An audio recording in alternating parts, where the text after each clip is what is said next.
ডুমুর দিয়ে যে এত মজার খাবার হয় সেটা জানাই ছিল না। ইউটিউবে ভিডিও দেখতে দেখতে ডুমুরের প্রতি ভীষণ লোভ জাগে। তো বাজার থেকে মাত্র 30 টাকা দিয়ে বেশ কিছু ডুমুর কিনে আনলাম। ডুমুর কিনে আনার পরে ওই তো বললাম ইউটিউব দেখে দেখে তো বানানোর চেষ্টা করলাম। ফার্স্টে ডুমুরগুলা এভাবে গোল গোল করে কাটতে হবে। প্রথমবার যখন ডুমুর কেটেছিলাম ভাজির মতো, তখন অনেকে কমেন্ট করেছিল ডুমুর এভাবে কাটতে হয় না, গোল গোল করে কাটতে হয়। তো গোল গোল করে কাটার পরে ডুমুরটা বেশ অনেকটা সময় নিয়ে কষলে কষলে ওয়াশ করে নিচ্ছি। ডুমুরের ভিতরের যে বুদি বুদি দানা দানা ফুলের মতো আছে ওইগুলো বের হয়ে যাওয়ার জন্য।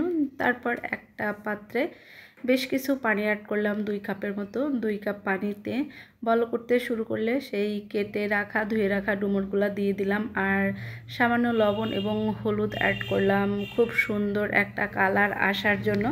তো লবণ হলুদ দেওয়ার পরে ডুমুরটা বেশ ভালো মতো 4 থেকে 5 মিনিট মিডিয়াম হিটে রেখে ভাপিয়ে নিলাম। ভাপিয়ে নেওয়ার পরে অন্য একটা প্যান নিয়ে নিলাম। প্যানের ভিতরে দিয়ে দিলাম বেশ খানিকটা কালো জিরা।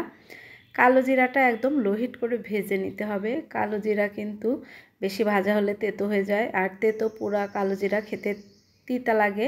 তো কালো জিরাটা নামিয়ে রেখে সেই পাত্রে আমি 1/2 কাপ রসুন, তো রসুনটা দেওয়ার পরে শুকনো খোলায় অনেকটা সময় নিয়ে মিডিয়াম হিটে তেলে নিব। রসুনটা টালা হয়ে গেলে 1 কাপ পেঁয়াজ এবং 1 কাপ অ্যাড করলাম কাঁচামরিচ। কাঁচামরিচটা ডিপেন্ড করবে যার যার টেস্টের বা ঝালের ব্যালেন্সের উপর। তারপর সামান্য তেল এবং সামান্য লবণ দিয়ে নেড়ে চেড়ে মিডিয়াম টু লো ফ্লেমে একদম ভাজতে থাকবো। যে কোনো ভাজা পোড়া করার সময় কিন্তু চুলার আঁচটা মিডিয়াম টু লো ফ্লেমে রাখলে ভাজা পোড়াটা অনেক সুন্দর হয়। হাই হিটে একদিন ভেজে দেখবেন, হাই হিটে ভাজতে গেলেও উপর থেকে ভাজাটা শক্তই থাকবে, নিচে তলাতে লেগে পুড়ে নষ্ট হয়ে যাবে। আর পুড়ে নষ্ট হলে পুরা রেসিপির স্বাদটা কিন্তু ইউজলেস মনে হয়। তারপরে সিদ্ধ করা ডুমুরগুলা আমি উঠিয়ে নিলাম ছিদ্রযুক্ত চামিচ দিয়ে। তো পেঁয়াজ রসুন ভাজার পরে আমি সেই ভাপিয়ে রাখা ডুমুরগুলো উঠিয়ে নেওয়ার পরে এর ভিতরে অ্যাড করে দিলাম। অ্যাড করে দেওয়ার পরে অনেকটা সময় নিয়ে মিডিয়াম টু লো ফ্লেমে রেখে এগুলা নেড়ে চেড়ে লাল লাল করে ভাজতে থাকবো।